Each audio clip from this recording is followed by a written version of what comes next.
name's Philip O'Donnell, and my rank is Lieutenant Commander, U.S. Navy Reserve.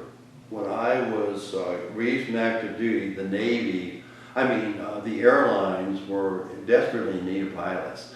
Matter of fact, United Airlines were putting ads in the paper to civilians walking around the street. We'll pay you $1 million to fly for United Airlines. If somebody was interested as a civilian, they'd teach them to fly to be an airline pilot. I had a different story. I was fully qualified with 2,000 hours. I was gold. To the point where 3 months before all of us were released from active duty in my squadron, Pan Am sent a representative to the Enterprise, and they said to any pilot, anybody that signed here, and you'll get a class date to be a pilot with Pan Am. I didn't have an interest in going with Pan Am. I didn't sign. A few of my buddies did. I was going back to law school, so I passed that up. But I applied to TWA, and they were desperate for pilots. Guess what happened? I never heard back. And the months went by, and I never heard back. I wrote them again. And yet I've got exactly what personnel officers of companies, personnel offices. Some of them are screwed up. So anyhow, I didn't get any reply from TWA, and so one day I'm reading the Washington Post, and I see where TWA is putting an ad, we really need, and I thought, what is this? So I get on an airplane and I flew out to Kansas City where TWA is, and I'm knocking on the door. What's going on? Well, they very sheepishly said, well, this happened and that happened. When can you start? But the personnel office had screwed up. So as soon as they found I was available, they wanted me big time, and so I started right away. I first flew.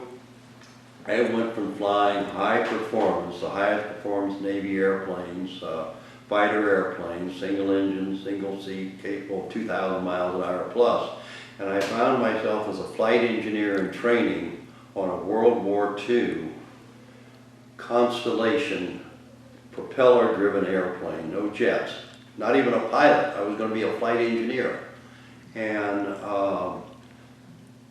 the Constellation was World War II era. It had 4 enormous engines, and I knew nothing about being a flight engineer. I was a jet pilot. What did I know about prop airplane? So that was another very steep learning curve. And to show you the difficulty of becoming a flight engineer as a pilot is that TWA hired 2 different groups of people. They hired some people and they were making pilots right away, and they hired other naval aviators who were going to make them flight engineers. It was random whenever they needed pilots or flight engineer. Totally random. I drew being a flight engineer. Actually, they first had me in a class to be a pilot, but I stayed around in D.C. to attend a dance of my fiancée. That basically cost me 15 years in the left seat, but that's another story. It was worth it. I got Isabel. I married Isabel. But since I stayed around to attend a dance of some kind for Isabel, I passed up I didn't know if I was going to be a pilot or a flight engineer. I lost that pilot chance, and when I showed up a week later, the next class was an engineer. But to show you the difference between that, the pilot class would have been 3 weeks, and I would have been flying pilot for TWA on the line. 3 weeks. Flight engineer class was 6 months. And they basically taught us every nut and bolt of the Constellation aircraft, this huge 4-engine bomber type aircraft, to the extent where they taught us how, if you had a problem getting the landing gear, they taught you how to replumb the entire hydraulic system. The training was beyond detail. Was the Lockheed Constellation as a flight engineer? The first type I flew as a pilot was the 727, a 3-engine jet. Now I'm a co-pilot, or first officer they're called. Now I'm a first officer in my first jet. I was a flight engineer for 18 months, and they parked the Connies. They were done with them forever. They're antiques. And I transitioned to become a jet pilot, a first officer or co-pilot on the 727 jet aircraft. The 747 was the queen of the fleet. It was the biggest airplane in the world at the time. It weighed on takeoff. The airplane I fly now weighs 1,500 pounds on takeoff. The 747 weighed 734,000 pounds, and we carried 434 people. So when I first strapped into as captain of the 747, every time I strapped into it, it felt like it was an honor and a privilege. I was at the top of the mountain, and it took a lot of luck. You got to stay healthy, you got to stay lots of things. It took a lot of luck, but I felt it was a privilege and an honor. It was the feeling every minute I spent as captain of the 747.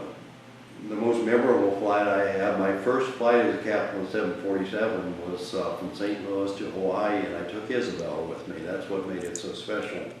And but for TWA, where did I fly for TWA? I flew basically all around the world, but I preferred international flying. I preferred specifically Europe international flying. I flew, I don't know, 10 years domestically until I got senior enough to fly international. And then TWA was an around the world airline again. I went to Polish school as a co-pilot to be trained to fly around the world and all that. It didn't end up happening because the economy crashed and they canceled the usual cyclical aviation thing. But I basically spent the majority of my time flying internationally to Europe and the Middle East and with a smattering of the Caribbean, San Juan and different islands in the Caribbean, Cuba. But most of my focus, I made probably 800 trips to Europe over that time. So that was my focus. That's where I wanted to be. I didn't care if I ever got to Shanghai, or what can I tell you, too many people. I don't like to be around people. So I was happy as a clam flying to all the different wonderful places in Europe. A couple times the turbulence was so bad that you couldn't read the instruments. However, that's very rare. However, turbulence is a fact of life for airline pilots. What do? First thing you do is you strap in all the passengers. Otherwise they end up in the hospital crashing to the ceiling. The second thing you do is how do I get out of it? So through a period of radio communication with other pilots who are in that route, you find out what the smoother altitudes are. So the first thing you do is request a more favorable altitude. And of course your controller, the first thing they say to you is stand by. And I say, you're sitting there shaking, and they say stand by. So they're busy doing something else. And they say, what can I do for you? Request that altitude's unavailable. Okay, long story short, eventually either the turbulence stops or you get a clearance to another altitude that smooths out.